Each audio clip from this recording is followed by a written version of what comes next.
नमस्कार दोस्तों, मैं भाषा और आप देख रहे हैं न्यूज क्लिक पर खोज खबर कार्यक्रम।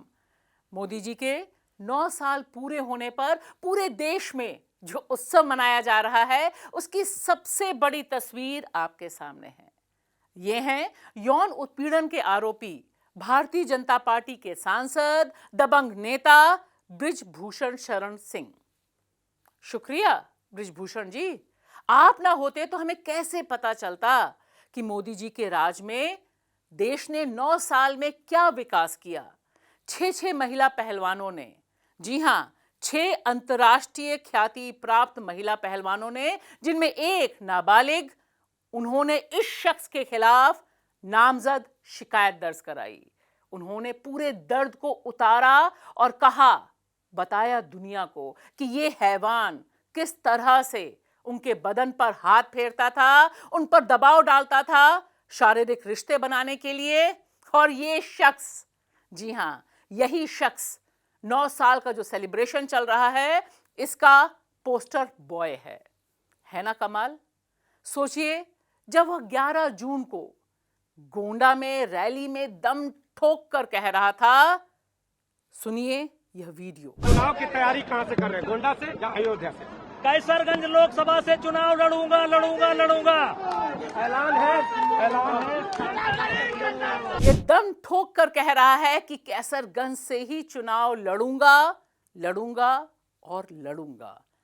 तब देश भर में औरतों और खास तौर से हिंदू औरतों का यौन शोषण करने वाले बलात्कारियों की छाती गर्व से 56 इंच की निश्चित तौर पर हो गई होगी, और वे भी इसी बृजभूषण शरण सिंह के पीछे जप रहे होंगे कि मैं भी इसी की तरह डंके की चोट पर औरतों की गरिमा और सम्मान के साथ खिलवाड़ करूंगा और हीरो बनूंगा, हिंदुत्व का हीरो, सांसद भी बन सकता हूं। यह जो रेप कल्चर, बलात्कारी संस्कृति है, इसकी जो मॉरल बूस्टिंग और पॉलिटिकल बूस्टिंग की है मोदी सरकार ने, निश्चित तौर पर 9 साल का जो जश्न है, उसकी सबसे बड़ी तस्वीर यही है।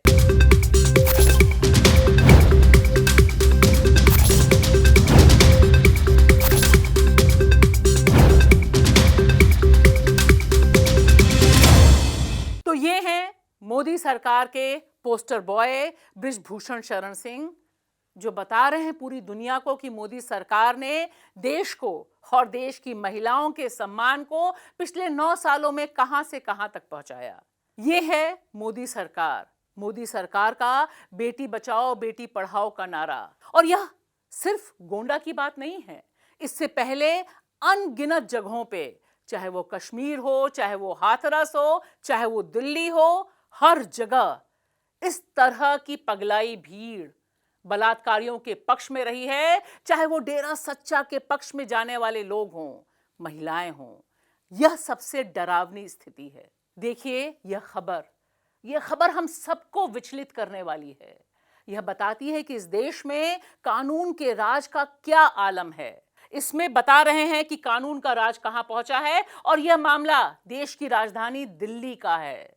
दिल्ली में दिल्ली पुलिस जो सीधे सीधे गृह मंत्री को रिपोर्ट करती है, यानी उसके बॉस अमित शाह, वह महिला पहलवानों से कहती है कि आपके साथ जो यौन शोषण हुआ है, उसके फोटो कहां हैं, उसके वीडियो कहां हैं। और तो और ये उन महिला पहलवानों को ले जाती है बृजभूषण शरण सिंह के घर, और वहां पूछती है कि कैसे हुआ, कैसे सारी चीजें सीन रिक्रिएट करने की कोशिश की जाती है। यह सब कुछ देश में जो वेब सीरीज चल रही हैं, उससे भी ज्यादा भयानक और डरावना है। कोई भी कानून यह नहीं कहता कि किसी महिला के साथ जो उत्पीड़न हुआ है उसका प्रमाण वह दे। देश का कानून यह कहता है कि यौन शोषण करने वाले, बलात्कार का आरोप जिन पर लगा है, वे साबित करें कि उन्होंने यह अपराध नहीं किया है। चूंकि यह मामला मोदी जी के पोस्टर बॉय का है, इसलिए सारा कानून पलट दिया गया है। अब आप देखिए, एक तरफ उमर खालिद हैं जो 1000 दिन से अधिक समय तक बंद हैं, उन्हें बेल नहीं मिल रही, और एक तरफ यह शख्स है जिसके खिलाफ नामजद शिकायत दर्ज है यौन उत्पीड़न की। यहां पर उपलब्धि आती है मोदी सरकार की। आइए देखते हैं महिला पहलवानों की स्थिति, उनका जज्बा। ये साहसी बेटियां उस शख्स से लड़ रही हैं जिसने मोदी जी की बोलती बंद कर दी है। मोदी सरकार के 56 इंच की निर्णायक सरकार के दावे को ही नाप दिया है इन्होंने। ये महिला पहलवान जिद्दी बेटियां हैं देश की। और देखिए, जब विनेश फोगाट कहती हैं कि अगर हम जिद्दी ना होते तो शायद इस मर्द प्रधान खेल में अपनी तूती, अपना लोहा नहीं मनवा सकते थे। विनेश हो या साक्षी मलिक, दोनों के साहस को, उनका साहस उन्हें विरासत में अपनी मां से मिला, जिन्होंने अनगिनत कठिनाइयों को झेलते हुए अपनी बेटियों को मिट्टी से सने अखाड़े में लड़ने के लिए भेज दिया। विनेश फोगाट, जो इस पूरे आंदोलन का सबसे बुलंद चेहरा है, वे खुद को मुफट कहती हैं और कहती हैं कि महिलाओं को बिल्कुल साफ साफ सीधी सीधी बात कहनी चाहिए। और यह बयान देखिए जो उन्होंने दैनिक भास्कर के साथ बातचीत के दौरान कहा। उन्होंने कहा कि उन्हें दुख है, गहरा दुख, कि प्रधानमंत्री नरेंद्र मोदी ने अभी तक इन तमाम लोगों के बारे में कुछ नहीं कहा, चुप्पी उनकी बरकरार है। साथ ही साथ उन्होंने यह भी कहा कि जब उनकी बातचीत चल रही थी अनुराग ठाकुर से, खेल मंत्री से, तब वे लगातार फोन पर व्यस्त थे, यानी वे गंभीर नहीं थे पूरे के पूरे मुद्दे को सुलझाने में, या फिर जो उनकी बुनियादी मांग है कि बृजभूषण शरण सिंह की गिरफ्तारी हो, उसको लेकर कोई भी आश्वासन खेल मंत्री ने नहीं दिया। इसी क्रम में बहुत जरूरी है देखना सुनना सोनीपत में जो पंचायत हुई, बहुत अहम पंचायत, जहां तमाम महिला पहलवान पहुंचे, महिला संगठन के लोग पहुंचे और खाप पंचायतें मौजूद थीं। इन्होंने आगे की रणनीति बनाई और एक बात साफ कर दी कि चाहे वो भारतीय जनता पार्टी का आईटी सेल हो या तमाम और लोग, इन सब का जो दुष्प्रचार चल रहा था कि किसी भी तरह से महिला पहलवानों को मैनेज कर लिया गया है, वह सरासर झूठ है। अगर कार्रवाई नहीं होती है तो हमारा धरना फिर से हम मतलब चालू ही है, प्रोटेस्ट नहीं कर रहे, लेकिन धरना खत्म नहीं हुआ है। और 15 तक अगर सख्त डिसीजन नहीं लेती है तो हमारा फिर से कंटिन्यू करेंगे हम। वो 15 के बाद जो हम बैठ के एक बार जंतर मंतर भी हो सकता है, रामलीला मैदान भी हो सकता है, कहीं पे भी हो सकता है। दोस्तों, जिस समय हिंदू बेटियां देश में, देश की राजधानी में लड़ रही हैं, यौन उत्पीड़क के खिलाफ लड़ रही हैं, उसमें एक भी शक्ल इन तमाम लोगों की या इस ब्रिगेड की नहीं दिखाई देती है। यह खबर आई है, यह वीडियो है उत्तराखंड से। उत्तराखंड को जलाने की कोशिश हो रही है लव जिहाद के नाम पर। यानी क्या मजाक है। एक तरफ हिंदू बेटियां जब लड़ रही हैं, तब ये लोग नहीं उतरते उनके पक्ष में धरना प्रदर्शन करने या ये उपद्रव करने बृजभूषण शरण सिंह के खिलाफ। लेकिन यहां पर उत्तराखंड में उसको जलाने की जो साजिश रची जा रही है, इसमें जो मामला है वह 26 मई की एक घटना है, एक अपराध की घटना, जिसमें एक लड़की को किडनैप करने की, अपहरण करने की घटना होती है और इसमें शामिल 2 लोग हैं, एक हिंदू है, एक मुसलमान है। लेकिन पूरे के पूरे मामले को मुसलमानों के खिलाफ नफरत फैलाने, उन्हें उस पूरे इलाके से हटाने की साजिश रच ली जाती है। दोस्तों, बहुत ध्यान से देखिए इस नक्शे को। यह नक्शा रिपोर्टर्स कलेक्टिव की स्टोरी का हिस्सा है। इससे पता चलता है कि उत्तराखंड को जो जलाने की साजिश है, वो 2018 से किस तरह से सुनियोजित ढंग से चलाई जा रही है। इसमें इस समय जो हंगामा है, जो हिंसा फैली है, जो आपने वीडियो में देखा, वो यहाँ की है। यहाँ से बड़ी संख्या में मुसलमान दुकानदारों से जगह खाली कराई जा रही है, उनको विस्थापित किया जा रहा है, वे रोते सामान बांधते जा रहे हैं वापस। लेकिन यह खबर बता रही है कि दरअसल इन तमाम इलाकों में इसी तरह से मुसलमानों के खिलाफ नफरत फैलाने का काम सीधे सीधे भारतीय जनता पार्टी के नेता, वहां के विधायक और उसका नेतृत्व कर रहे हैं वहां के मुख्यमंत्री। ये सब इस शांत सुंदर प्रदेश को जलाने की साजिश रच रहे हैं।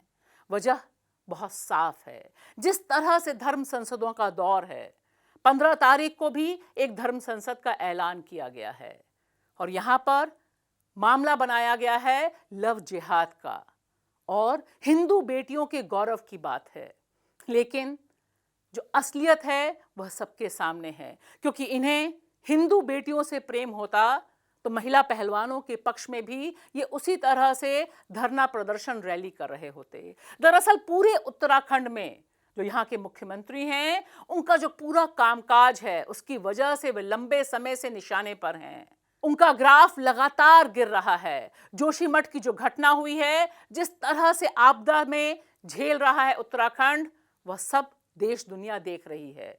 ऐसे में इस तरह का कम्युनल वायलेंस फैलाकर और पूरे के पूरे इलाके में फैलाकर इनका मकसद कुछ और है।